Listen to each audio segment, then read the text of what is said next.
তো আমি আবারও চলে এসেছি মশলা নিয়ে উপরে, কারণ কি সকাল সকাল রান্না বসে দিয়েছি আর পরে ভিডিও শ্যুট আছে, তো ভিডিও করতে হবে সেই জন্য। তো চলো। ও মা, কেন মশলা নিয়ে উপরে গেলি কেন? মশলা তো নিচে করারই কথা, তুই উপরে কেন গেলি?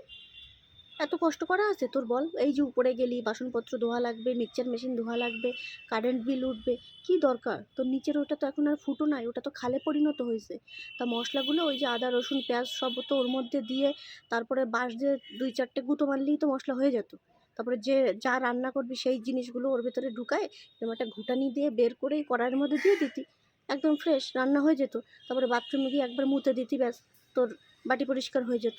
কি দরকার এত কারেন্ট বিল দিয়ে বাসনপত্র মেজে মেজে সময় নষ্ট করার? আমি বুঝি না কেন তোর এত কষ্ট করতে হবে বলতো? তুই পারা ভোদা ভাঙ্গা মশলা করবি, তারপরে ভোদা ভাঙ্গা রান্না দিবি, ব্যাস যারা যারা খাবে সারটা ভাঙা খাওয়া দাওয়া করে একদম ইন্তেকাল করে যাবে। কী জন্যে বারা আবার উপরে টেনে নিয়ে যাস, কারেন্ট খরচ করিস, হ্যাঁ তা এত কষ্ট কেন করবি বলতো? তোর অত সুন্দর একটা ভোদা ভাঙ্গা মেশিন থাকতে তুই আবার মিক্সচার মেশিনে মশলা করবি? এটা কিন্তু আশা করি নাই। যা।